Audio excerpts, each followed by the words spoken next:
Hello दोस्तों अगर आप अपनी वीडियो YouTube से लोड करते हैं या क्रोम ब्राउज़र से लोड करते हैं तो दोस्तों अगर आप अपनी वीडियो YouTube से लोड करते हैं तो दोस्तों आपको ये वीडियो देखनी बहुत ज़रूरी है।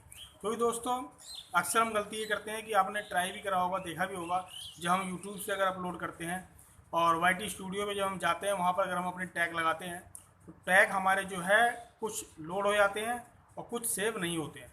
तो दोस्तों यही कारण है कि हम जब लोड करते हैं अपनी कोई वीडियो तो हमें ज़्यादातर कोशिश ये करनी चाहिए, कोशिश क्या हमें करना ही चाहिए कि हमें क्रोम ब्राउज़र में जो ऑप्शन होता है टैग का, हमें उसी में ही अपने टैग, डिस्क्रिप्शन और टाइटल अच्छी तरीके से रिफिल करनी चाहिए।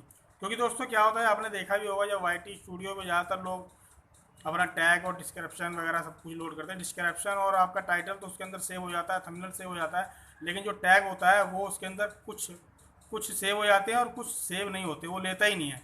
क्योंकि दोस्तों अगर कम टैग अगर आप डालेंगे उसके अंदर तो ले लेगा, लेकिन अगर आप ज़्यादा टैग डालेंगे तो वो लेगा नहीं। और दोस्तों आप जानते हो कि आजकल अगर अगर हम टैग नहीं डालते, इतना कंपटीशन हो गया है कि अगर टैग ज़्यादा नहीं डालेंगे तो हमारी वीडियो रैंक ही नहीं करेगी, सर्च में आएगी ही नहीं। तो दोस्तों इसीलिए हमको ज़्यादातर हमें यही कोशिश करनी होती है, अपनी जितनी भी वीडियो है उसके टैग, डिस्क्रिप्शन, टाइटल सब कुछ हमें क्रोम ब्राउज़र में ही लोड करने चाहिए। क्योंकि दोस्तों क्या होता है कि क्रोम ब्राउज़र के अंदर जो है हमारा वो टाइटल वाला ऑप्शन कुछ लोगों को दिखता नहीं है, वो सोचते हैं इसके अंदर है ही नहीं, तो इसीलिए वो जाकर YT स्टूडियो में ही अपना टैग वगैरह लगाते हैं। क्योंकि आप दोस्तों देखना, अगर आप क्रोम ब्राउज़र में जब आप लोड करेंगे तो उसके अंदर क्या होता है कि जब आप डू नॉट चिल्ड्रन वाला जो ऑप्शन होता है उसके नीचे जब आएंगे तो आपको एक और ऑप्शन का वो मिलेगा, तो उसको आप ऑप्शन में जब क्लिक करेंगे तो टैग का ऑप्शन खुल जाएगा।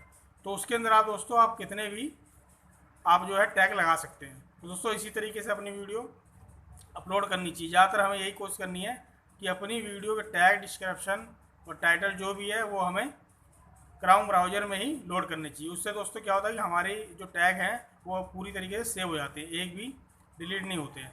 तो दोस्तों यही इन्फॉर्मेशन मेरे को आपको देनी थी। नमस्कार।